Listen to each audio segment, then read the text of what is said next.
Hi guys, ಎಲ್ರಿಗೂ welcome for Prajwal and Divyashree walks. ಇವತ್ತಿನ ನಮ್ಮ ಬ್ಲಾಗಲ್ಲಿ ಯಾವ ಥರ ಹಾಗಲಕಾಯಿ ಪಲ್ಯ ಮಾಡೋದು ಅಂತ ತೋರಿಸ್ಕೊಡ್ತೀನಿ. ಈ ವಿಡಿಯೋನ ಸ್ಕಿಪ್ ಮಾಡಿದ್ರೆ ಫುಲ್ಲು ಎಂಡ್ವರೆಗೂ ನೋಡಿ. ಪಲ್ಯ ಮಾಡೋಕ್ಕೆ ಬೇಕಾಗಿರೋ ಇಂಗ್ರೀಡಿಯೆಂಟ್ಸ್: ಹಾಗಲಕಾಯಿ 2, ತೆಂಗಿನ ತುರಿ 1 ಬಟ್ಲು, ಕಡಲೆಬೇಳೆ 2 ಸ್ಪೂನು, ಉದ್ದಿನಬೇಳೆ 1 ಸ್ಪೂನು, ಜೀರಿಗೆ ಅರ್ಧ ಸ್ಪೂನು, ಮೆಣಸಿನ ಪೌಡ್ರು 1 ಸ್ಪೂನು, ಅರಿಶಿನ, ಸ್ವಲ್ಪ ಸಾಸಿವೆ, ಸ್ವಲ್ಪ ಧನಿಯಾ, ಕೊತ್ತಂಬರಿ, ಈರುಳ್ಳಿ, 1 ಟೊಮೊಟೊ, ಸ್ವಲ್ಪ ರುಚಿಗೆ ತಕ್ಕಷ್ಟು ಉಪ್ಪು, ಹುಣಸೆ ರಸ. ಮೊದಲಿಗೆ 2 ಸ್ಪೂನು ಎಣ್ಣೆ ಹಾಕೋಣ. ಎಣ್ಣೆ ಸ್ವಲ್ಪ ಕಾದ್ಮೇಲೆ ಸ್ವಲ್ಪ ಸಾಸಿವೆ ಹಾಕೋಣ.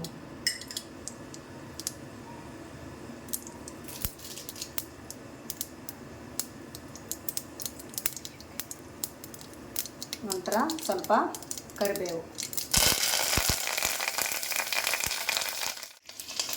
ಸ್ವಲ್ಪ ಕಡಲೆಬೇಳೆ 2 ಸ್ಪೂನು, ಉದ್ದಿನಬೇಳೆ ಮತ್ತು ಜೀರಿಗೆ ಈ ಮೂರನ್ನು ಹಾಕೋಣ.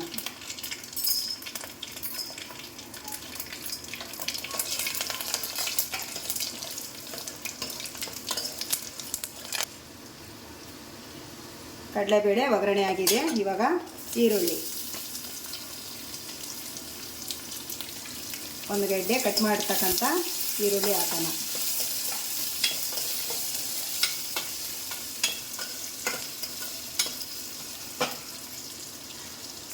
ಈರುಳ್ಳಿ ಸ್ವಲ್ಪ ಲೈಟಾಗಿ ಫ್ರೈ ಆದಮೇಲೆ ಹಾಗಲಕಾಯಿ ಕೂಡ ನಾವು ಇದರಲ್ಲೇ ಹಾಕೋಣ.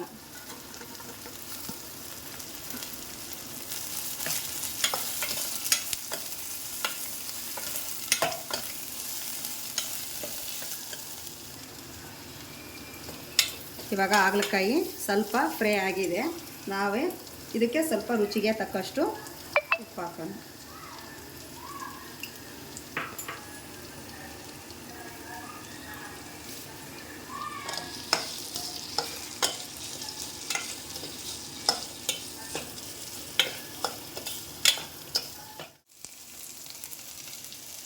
ಸ್ವಲ್ಪ ಅರಿಶಿನ ಕೂಡ ಇದರಲ್ಲೇ ನಾವು ಒಂದು ಅರ್ಧ ಸ್ಪೂನ್ ಅರಿಶಿನ ಹಾಕೋಣ.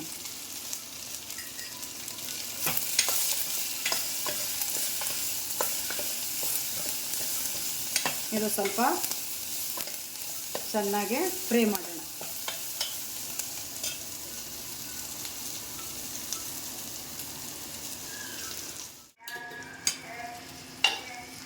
ಹಾಗಲಕಾಯಿ ಇವಾಗ ಚೆನ್ನಾಗಿ ಫ್ರೈ ಆಗಿದೆ.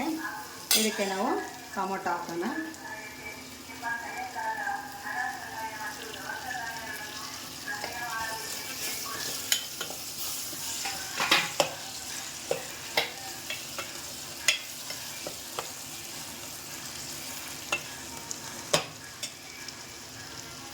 ಇವಾಗ ಸ್ವಲ್ಪ ಹುಣಸೆ ರಸ ತೊಗೊಂಡಿದ್ದೆ, ಒಂದು 3 ಸ್ಪೂನು ಹುಣಸೆ ರಸ ಹಾಕೋಣ. ಇದರಲ್ಲೇ ಒಂದು ಅರ್ಧ ಸ್ಪೂನು 1 ಸ್ಪೂನಷ್ಟು ಮೆಣಸಿನ ಪೌಡ್ರ್ ತೊಗೊಂಡಿದ್ದೀನಿ. ಮೆಣಸಿನ ಪೌಡ್ರ್ ಹಾಕ್ತಾಯಿದ್ದೀನಿ. ಸ್ವಲ್ಪ ಧನಿಯಾ ಪೌಡ್ರು,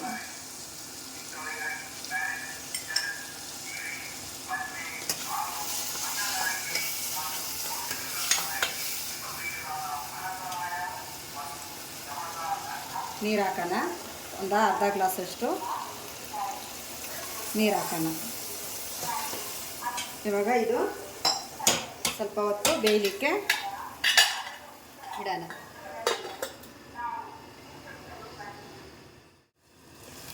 ಇವಾಗ ಪಲ್ಯ ಚೆನ್ನಾಗಿ ಫ್ರೈ ಆಗಿದೆ ಮತ್ತು ಪಲ್ಯ ಕೂಡ ಬೆಂದಿದೆ ನೋಡಿ. ಇವಾಗ ನಾವು ಇದಕ್ಕೆ 1 ಬಟ್ಲು ತೆಂಗಿನ ತುರಿನ ಹಾಕ್ತಾಯಿದ್ದೀನಿ.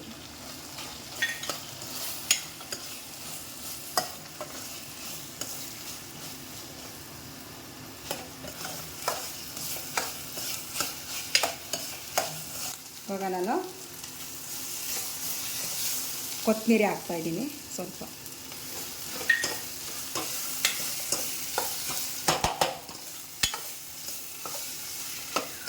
ಪಲ್ಯ ರೆಡಿಯಾಗಿದೆ. ಇವಾಗ ಪಲ್ಯ ರೆಡಿಯಾಗಿದೆ.